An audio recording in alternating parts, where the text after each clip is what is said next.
안녕하세요. 오늘도 사연살롱을 찾아주셔서 감사합니다. 눈에 넣어도 안 아픈 딸아이를 키우고 있는 평범한 아줌마예요. 남편은 바쁜 회사 생활 중에도 딸에게 애정도 듬뿍 쏟고 제게도 늘 다정한 가정적인 사람이죠. 대학에서 심리학을 전공한 저는 전공을 살려 아동심리학 상담사로 일하고 있어요. 주위에서는 엄마가 심리상담사니까 애들 정서교육은 걱정 없겠다고 하시는데요. 솔직히 그렇지는 않아요. 아동 심리는 전문가인 저에게도 쉽지 않은 분야거든요. 아이들마다 성향이 다르고 환경과 성격도 달라서 저도 아이를 키우면서 당황할 때가 한두 번이 아니었거든요. 하지만 저에게는 아이를 키우는 것보다 더 어려운 일이 있었어요. 바로 아기를 갖는 것이었죠. 그럼 지금부터 저와 제 딸의 출생에 대한 이야기를 시작해 볼게요. 제 딸은 올해 초등학교에 입학을 했어요. 적응을 잘할까 걱정했던 우리 부부의 염려와는 달리 딸아이는 유치원보다 100배는 더 좋다며 신이 났더라고요.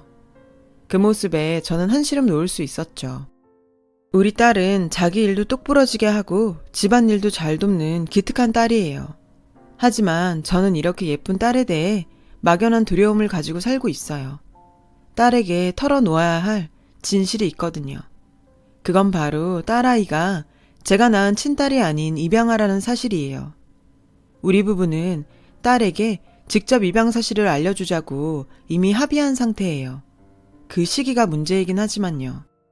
이런 결정을 하게 된 건 딸아이가 혹여 밖에서 자신의 출생에 대한 얘기를 접하고 상처받지 않을까 하는 노파심 때문이에요. 그래서 먼저 아이에게 진심을 담아 얘기해두려는 거죠. 더군다나 제 딸의 경우는 일반적인 방법으로 입양된 게 아니라서 진실을 밝히는 게 더 두렵고 힘든 상황이에요. 이 이야기를 하기 위해서는 저와 제 친구에 대해 이야기를 해야 할 것 같네요. 저에게는 초중고 시절을 함께 보낸 절친이 있어요. 소위 말해 간도 쓸개도 다 빼줄 수 있을 만큼 절친한 친구죠. 우리는 초등학교 1학년 때 같은 반이 되면서 친해졌어요. 저랑 성격도 잘 맞고 말도 잘 통했죠. 무엇보다 좋아하는 만화가 같았고요. 어린애들은 코드 하나만 잘 맞아도 바로 친해지잖아요. 우리가 바로 그런 경우였어요. 순정 만화를 좋아해서 방과 후 친구네 집에서 같이 보다가 절친이 되었거든요. 수첩에 스티커도 함께 모았고요. 반이 갈라져도 방과 후에 늘 같이 놀았고 서로 집에도 자주 놀러 가곤 했죠. 동네가 같다 보니 중고등학교도 같은 학교를 다닐 수 있었고요. 둘 다 외동딸이다 보니 친구지만 자매 같은 사이기도 했어요. 엄마들도 그런 점을 좋아하셨죠. 늘 같이 붙어 다니고 공부도 같이 하니 성적도 늘 비슷했어요. 그렇다 보니 대학도 같은 대학교에 들어가게 되었고요. 물론 과는 달랐지만요. 저는 심리학과에, 친구는 국문과에 들어갔거든요. 시간이 흘러 2학년이 되었고 하루는 친구가 저를 찾아와 그러더라고요. 같은 과 선배랑 연애를 하고 있다고요. 그동안 연애 사실에 대해 언질도 없던 터라 전 많이 당황스러웠어요. 그동안 저랑 친구는 사소한 일까지도 모두 터놓고 지내왔으니까요. 하지만 이렇게 된 거 축하해 주었죠. 대개 여자들은 연애를 시작하면 상대에 대한 얘기를 하루 종일 떠들기 마련인데 친구는 신기하게 만나는 남자에 대해 말을 아끼더라고요. 하지만 행복해 보여서 그런가 보다 하고 넘어갔어요. 나 오빠랑 결혼하고 싶어.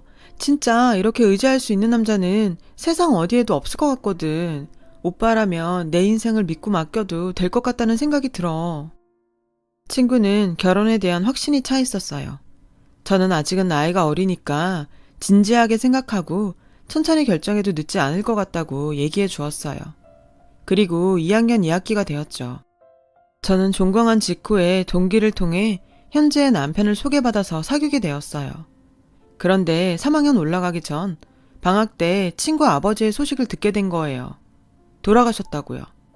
급히 병원으로 옮겨졌지만 이미 늦은 상태였다더군요. 소식을 듣고 곧바로 친구네 집으로 달려갔더니 친구가 정신줄을 놓고 울고 있더라고요. 저도 친구를 끌어안고 같이 울었어요. 부모의 죽음은 누구에게나 아픔이 되겠지만 이런 경우엔 더더욱 그랬죠. 아버지가 스스로 이런 선택을 하시기까지 가족들 누구도 낌새를 채지 못했다더라고요. 그러니 친구도 친구 어머님도 충격이 클 수밖에요. 장례를 치르면서야 친구 아버지께서 도박에 빠져 계셨다는 사실을 알게 되었어요. 빚쟁이들의 난입으로 장례식장이 아수라장이 됐었거든요. 친구와 친구 어머니는 날벼락 같은 상황에 정신을 놓을 지경이었어요. 갚아야 할 빚이 모녀가 감당할 수준이 아니었거든요. 어수선한 분위기에 장례식도 제대로 못 치르고 끝이 났어요. 몇 달 뒤 친구는 자퇴서를 내고 말았죠. 이후 닥치는 대로 아르바이트를 구해 돈을 벌어야 했어요. 허구한 날 집으로 빚쟁이들이 찾아와 난동을 피웠고 그 와중에도 친구와 친구 엄마는 엄청난 빚을 갚기 위해 돈을 벌어야 했어요. 제가 할 수 있는 일이라고는 그저 친구 곁에서 위로해주고 밥도 제대로 못 챙겨 먹는 친구를 위해 반찬을 싸다 나르는 정도가 고작이었죠. 친인척과 지인들로부터 손절을 당한 모녀에겐 남은 건 저희 가족뿐이었죠. 이런 안쓰러운 상황에 저희 엄마는 제 손에 몇백만 원을 들려보내시기도 했어요. 하지만 밑빠진 독에 물붓기였죠. 빚은 갚아도 줄지 않았고 상황은 절망적이었죠. 그런데 친구 아버지 일주기를 앞두고 상황이 바뀌었어요. 그동안 일하느라 연락이 뜸했던 친구가 제게 만나자고 연락을 했더라고요. 약속 장소로 나가보니 그 사이 친구의 얼굴이 많이 밝아져 있더라고요. 다행이다 싶기는 했지만 왠지 걱정이 되기도 했어요. 그동안 돈 아낀다고 자판기 커피도 제대로 못 마시던 친구가 글쎄 커피며 피스 케이크까지 잔뜩 시켜놨더라고요. 그리고는 대뜸 이러지 뭐예요? 현진아, 나 결혼해. 상견례도 마쳤고 바로 식 올리기로 했어. 솔직히 당황스러웠어요. 빚 갚는 것도 버거워서 허덕이는 애가 결혼이라니요. 결혼 비용은 또 어쩌고요. 그동안 오빠가 계속 결혼 얘기를 했었어. 난 집에 빚도 많고 해서 계속 거절해왔는데 오빠가 빚 갚아주겠다더라. 오빠네 집안이 넉넉해서 그 정도는 해줄 수 있다고 말이야. 처음엔 거절했는데 나도 이젠 지쳤고 이 지긋지긋한 생활에서 벗어나고 싶어서 결혼하기로 했어. 나 한심해 보이지? 나도 알아. 하지만 이렇게라도 빚 청산하고 새롭게 살고 싶어. 시댁에서도 내 사정 아니까 혼수는 걱정 말고 몸만 오라더라고. 정말 고마운 분들이지. 결혼을 한다는 친구는 조금도 행복해 보이지 않았어요. 인당수에 팔려가는 심청이 같았죠. 전 그런 친구가 걱정이 됐지만 이미 날짜까지 잡은 마당에 제가 뭐라고 한들 무슨 소용이겠어요.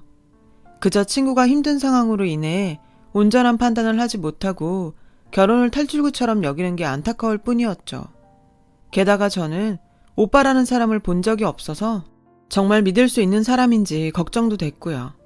이런 제 마음을 알았는지 친구는 좋은 사람이라며 걱정 말라고 하더군요. 친구의 그런 모습에 내심 걱정을 하면서도 축하한다는 말을 해주었어요. 친구의 결혼 소식을 들은 저희 엄마도 놀라셨어요. 바로 친구 엄마를 찾아가 이혼사 괜찮은 거냐고 물으셨죠.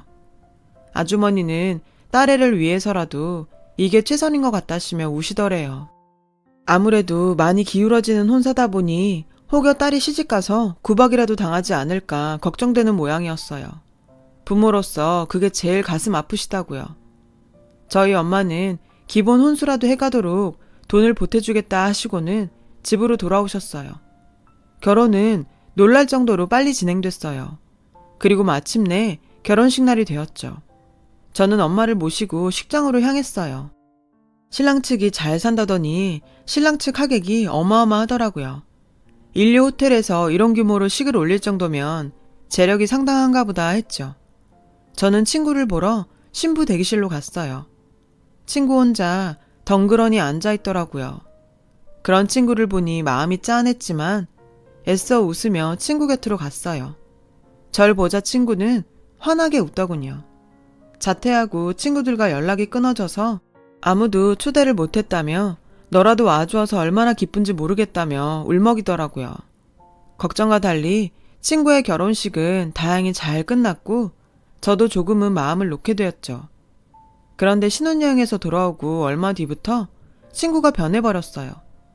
처음엔 통화도 자주 하고 주말에 만나서 쇼핑도 하면서 잘 지내왔는데 갑자기 연락이 끊어졌지 뭐예요. 문자를 보내도 피곤해서 집에서 쉬겠단 말만 하고 왠지 저를 피하는 것 같았어요.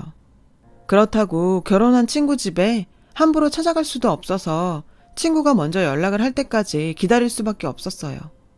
그래도 그동안 짧은 통화나 문자 정도는 나눌 수 있던 친구가 반년 정도 지나자 전화도 안 받고 문자에 답도 없더라고요. 걱정 끝에 저는 친구 집으로 찾아갔어요. 고급 빌라여서 그런가 입구에서 막더군요. 다행히 인터폰으로 친구와 대화를 할 수 있었어요. 그런데 미안해. 오늘은 남편이 일찍 들어오는 날이라서 못 만날 것 같다. 잠깐만 얼굴 보고 갈게. 잠깐이면 돼. 하지만 끝내 친구는 미안하다며 거절을 했고 전 그대로 돌아올 수밖에 없었어요. 분명 무슨 일이 있는 것 같았지만 친구와 만날 수도 없으니 자초지종조차 물어볼 수가 없었죠. 내내 친구가 걱정되긴 했지만 저도 졸업학기라 취업까지 맞물려 더 이상은 신경을 쓰지 못했어요. 그렇게 제 일로 바쁘게 지내다 보니 친구와는 점점 멀어지게 되었죠. 그러다 졸업식을 앞두고 친구 집으로 찾아갔더니 이사를 가고 없더라고요. 깜짝 놀라 친구에게 전화를 했더니 없는 번호라는 메시지만 흘러나왔어요. 친구 엄마한테도 전화를 해봤지만 아주버니 번호도 없는 번호라고 나오더군요. 집으로 가봤더니 이사를 갔는지 텅 비어 있었어요. 하루아침에 친구와 친구 엄마는 세상에서 증발해버린 것 같았죠. 화도 나고 배신감도 들더라고요. 나는 걔한테 친구이기는 했나 싶더군요. 엄마는 사정이 있었을 거라고 저를 위로해 주셨지만 솔직히 그땐 아무 말도 귀에 들어오지 않았어요. 그리고 얼마 뒤 저는 대학교를 졸업했고 바로 취업에 성공해 아동상담소에서 사회생활을 시작하게 됐어요. 남친은 건축사무소에서 일을 시작해 자리를 잡은 상태였고요. 제가 일을 시작하고 반년 정도 지났을까? 남친이 프로포즈를 하더라고요. 내심 기다렸던 바라 바로 승낙을 했어요. 이후 양가 부모님의 허락을 받았고 결혼식까지 순조롭게 진행되었어요. 결혼식 날이 되니 더욱 친구 생각이 간절했어요. 내 결혼식에 당연히 있을 거라고 생각했던 사람이 내 곁에 없다고 생각하니 가슴 한구석에 허전하고 마치 추억이 사라진 기분이 들더라고요. 그런 제 마음을 알았는지 남친은 한참을 제 곁에 있어 주었어요. 덕분에 전 마음의 안정을 찾을 수 있었고 무사히 결혼식을 치를 수 있었어요. 그렇게 신혼생활은 시작되었어요. 대개는 신혼생활을 즐기다가 아이 계획을 세운다고 하는데 우리 부부는 워낙 아이를 좋아하는 데다 남편도 저도 외동으로 자란 탓에 조금 일찍 아이 욕심을 부리기로 했어요. 시부모님께서도 한 살이라도 젊을 때 아이를 낳아야 덜 힘들다며 저희들 생각에 힘을 실어주셨죠. 그래서 그날부터 몸 관리도 하고 본격적으로 임신 준비를 했어요.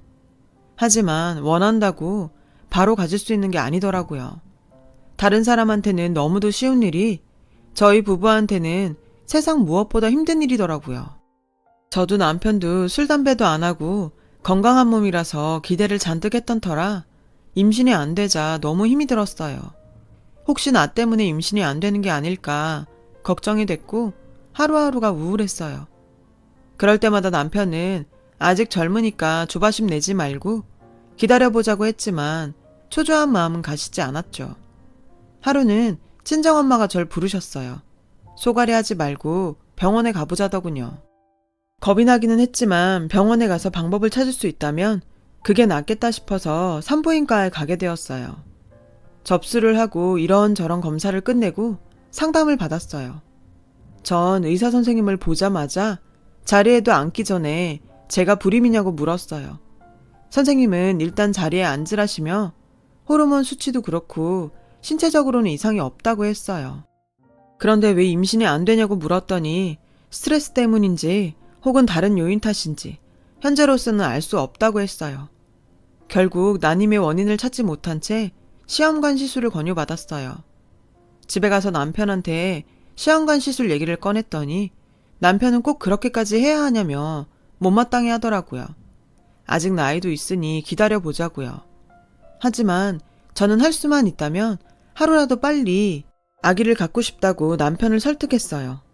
일주일 정도 고민을 하던 남편은 결국 제 뜻을 따라주었고 우리 부부는 시험관 시술을 받게 되었죠. 처음엔 초음파 검사와 함께 배주사를 처방받았고 며칠 뒤에는 난자 채취를 했어요. 이틀 뒤엔 난포 터지는 주사도 맞았고요. 후기에 몸도 마음도 많이 지친다고들 했지만 전 그럭저럭 참을만 했어요. 아무래도 아기에 대한 열망이 강해서 그랬던 것 같아요. 하지만 기대가 크면 실망도 큰 법이라고 하죠. 그 말이 맞더라고요. 병원에서 시키는 대로 열심히 따랐지만 임신이 되지 않았거든요. 그렇게 몇 달이 지나도 소식이 없자 조금씩 지쳐가기 시작했어요. 시술을 받기 전보다 더 절망스러운 상황이 되었고 우울증까지 찾아왔죠. 그렇게 이젠 거의 포기 상태까지 갔던 어느 날 기적처럼 우리 부부에게 아이가 생겼지 뭐예요. 그것도 전혀 생각지 못했던 방식으로요. 지금도 저는 그날을 잊을 수가 없어요. 그날은 제가 평소보다 일찍 퇴근을 하게 된 날이었어요. 이제와 생각해보면 그것도 다 운명이 아니었나 싶어요. 그러지 않고서는 불가능한 일이니까요. 엘리베이터에서 내려보니 저희 집 현관문 앞에 커다란 상자 하나가 놓여있지 뭐예요. 택배를 시킨 것도 없어서 우리 집으로 온 게 맞나 한참 두리번거렸죠. 테이핑 처리도 안 되어 있길래 혹시 쓰레기가 아닐까 생각했어요. 그래서 상자 윗부분을 살짝 열어봤는데 글쎄 그 안에 아기가 들어있지 뭐예요. 새근새근 잠들어 있는데 천사 같았어요. 분홍색 베넷 저고리에 속삭이에 쌓여선 곤히 잠들어 있는 그 아기는 한눈에 봐도 태어난 지 얼마 안 된 것 같았어요. 너무 놀라서 순간 패닉 상태가 됐죠. 정신을 차린 저는 일단 안으로 데리고 들어갔어요. 그리고는 엄마한테 전화를 걸었죠. 엄마는 일단 경찰에 신고부터 하라고 하셨어요. 저도 처음엔 그럴 생각이었죠. 그런데 아기가 고사리 같은 손으로 제 옷깃을 꼭 쥐고 있는데 그 모습을 보니 차마 아이를 품에서 떼어낼 수가 없더라고요. 마치 살기 위해 필사적으로 절 붙잡는 것 같았어요. 그래서 한참을 아기를 안은 채 그대로 서 있었죠. 아기의 심장 소리가 고스란히 전해졌고 신기하게도 어느새 제 심장박동과 속도가 같아지더라고요. 그렇게 한참을 아이의 심장박동을 느끼고 있자니 그런 생각이 들었어요. 누구는 죽어라 노력해도 가질 수 없는 아기를 남의 집 문 앞에 버리다니 그런 건 부모도 아니라고 말이죠. 하늘이 무심하다는 생각이 들었어요. 간절히 아이를 원하는 우리 부부에게는 그렇게 노력을 해도 안 주시더니 왜 하필 원치도 않는 사람에게 아기를 주셔서는 이렇게 버림받게 하셨는가 하고요. 처음부터 저희에게 주셨더라면 이런 일은 없었을 거 아니에요. 저는 아기를 안방 침대에 눕혔어요. 곤히 잠든 아기를 보니 눈을 뗄 수가 없었죠. 어쩜 이렇게 예쁜 아기가 있을까 한참을 넋을 놓고 바라보는데 순간 그런 생각이 들었어요. 어쩌면 아기를 갖지 못하는 우리 부부를 위해 하늘이 점지해준 아기가 아닐까 하고요. 솔직히 남의 집 대문 앞에 아기를 버렸다는 건 출생신고가 되지 않은 아기일 확률이 높잖아요. 입양법이 바뀌어서 출생신고가 되지 않은 아기는 입양조차 할 수 없기에 남의 집 대문 앞에 버렸을 테니까요. 엄마 말대로 경찰에 신고를 해봤자 아기는 시설에서 살아야 할 운명이었죠. 그럴 바엔 우리 부부가 아기의 부모가 되는 게 낫겠다는 생각을 했어요. 그래서 경찰에 신고를 미루고 남편이 퇴근해서 돌아오기만을 기다렸죠. 인간이야? 자기 자식을 버리다니. 남편은 아기를 보자마자 울분을 참지 못하더라고요. 눈에 넣어도 아프지 않을 이 어린 걸 어떻게 버릴 수 있냐며 얼굴도 모르는 아기 부모를 향해 독설을 날렸죠. 전 그런 남편한테 제 생각을 전했어요. 그러자 남편은 잠시 말이 없더라고요. 표정으로 봐서는 자신도 그러고 싶은 마음이 있는 것 같았어요. 젖병을 물고 있는 아기에게서 눈도 떼지 못했거든요. 그 모습을 보니 용기가 나더라고요. 혹시 나중에 부모가 찾으러 올 걸 대비해서라도 시설에 보내는 것보다는 우리가 키우고 있는 게 낫지 않을까? 안 오면 우리가 계속 키우면 되고. 제 말에 남편은 흔들리는 것 같았어요. 자신이 생각해도 아기를 시설에 보내는 것보다는 그 편이 나을 것 같다더군요. 그래, 그럼 일단은 우리가 맡아서 키우자. 이후의 일은 나중에 처리하고. 그렇게 우리 부부는 집 앞에 버려졌던 아기를 키우게 되었어요. 처음 몇 달은 혹시 아기 부모가 찾아러 오지 않을까 전전긍긍하며 보냈죠. 그렇게 반년이 지나고 1년이 지나도록 아기 부모는 오지 않았어요. 그러는 사이 우리 부부는 아기에게 이름도 지어주고 완전한 부모-자식 관계가 되어버렸죠. 그렇게 1년이 지난 어느 날 저희는 양가 부모님과 상의 끝에 아기를 호적에 올리기로 했어요. 법적으로 온전히 저희 딸이 된 거죠. 처음엔 누구 자식인지도 모를 아이에게 거부감을 느끼던 부모님들은 나날이 자라는 딸아이를 보며 서서히 마음을 열어주셨어요. 부족한 저를 대신해 육아에 많은 도움도 주셨고요. 그렇게 우리 부부와 아기는 가족이 되어갔습니다. 육아는 생각만큼 쉽고 간단한 일은 아니었어요. 아기의 생활 패턴에 맞춰 살아야 했기에 밤낮 없이 뜬 눈으로 보내야 하는 시간이 많았으니까요. 그럼에도 하루하루가 행복했어요. 남편도 퇴근하면 현관에 들어서는 순간부터 딸아이를 찾을 정도였고요. 비록 내 배로 낳은 아이는 아니었지만 마음만큼은 분명 우리 딸이었어요. 딸아이는 건강하게 무럭무럭 잘 자랐고 집안 분위기도 전보다 훨씬 밝아졌어요. 모처럼 집안에 아기 우는 소리가 들리자 웃을 일도 많아졌고 저도 남편도 생활에 활력이 생겼어요. 언젠가 한 번은 시아버님이 저희 딸을 안아보시며 이러시더라고요. 세상에 어디서 이런 복덩이가 왔노. 딸아이가 없었더라면 지금의 이런 기쁨도 없었을 거라며 당시 저희의 선택을 지지해 주셨죠. 어느덧 딸아이는 3살이 되었어요. 저는 친정엄마와 시어머니의 도움으로 다시 일도 시작하게 되었어요.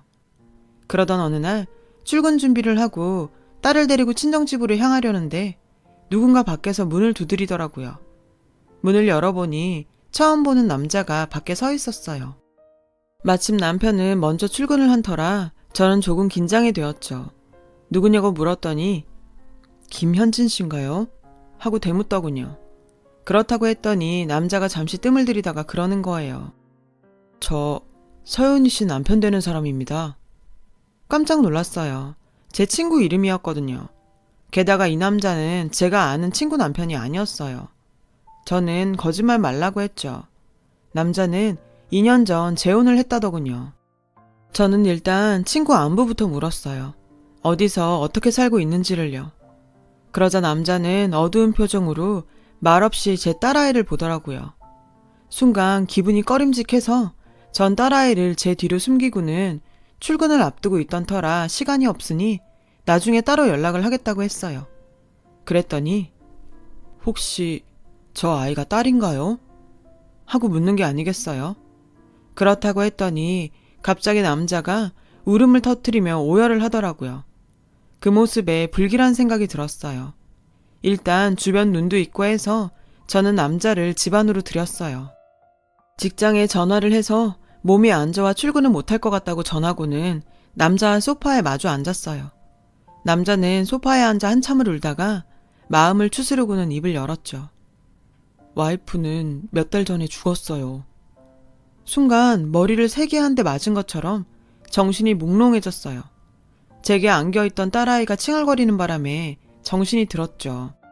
그리고는 나도 모르게 눈물이 흘렀어요. 조금씩 감정이 격해지자 주체할 수 없을 정도로 울음이 터져버렸어요. 제가 울자 딸아이도 울음을 터뜨렸죠. 딸아이를 끌어안고 한참을 울고 나니 남자가 그러더군요. 아내가 죽기 전에 편지를 남겼어요. 아무래도 현진 씨한테 남긴 편지 같아서 이렇게 찾아오게 됐습니다. 그리고는 제게 편지 한 장을 건넸어요. 저는 딸을 잠시 내려놓고 편지를 읽기 시작했죠.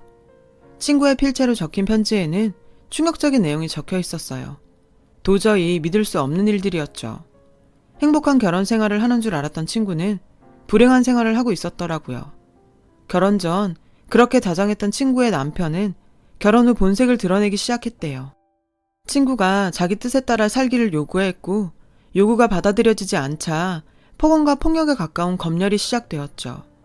아침 저녁으로 체중을 재기하고 100g이라도 늘면 난리를 쳤대요. 옷도 남편이 골라주는 옷만 입을 수 있었고 립스틱 색깔도 남편이 원하는 색만 바를 수 있었죠. 특히나 남편 외에 다른 남자랑 말도 못하게 했다더라고요. 한 번은 택배기사와 몇 마디 주고받았다고 일주일 내내 외부와 연락도 못하게 했었대요. 처음엔 저랑 만나는 정도는 봐주더니 언젠가부터는 그마저도 못하게 했고요. 그러던 어느 날 친구는 자기 집에 찾아온 친정 엄마한테 남편과 이혼을 하고 싶다는 얘기를 했고, 그 얘기를 들은 남편이 방으로 들어와 친구에게 폭력을 행사한 거죠. 친구 남편은 이 사실이 외부에 알려지지 않도록 친구 엄마까지 데리고 이사를 했다는 거예요. 친구가 소리 소문 없이 사라졌던 건 그 때문이었죠. 이사를 간 곳은 인적 드문 곳에 위치한 전원주택이었어요. 차 없이는 밖으로 나갈 수 없는 곳이었죠.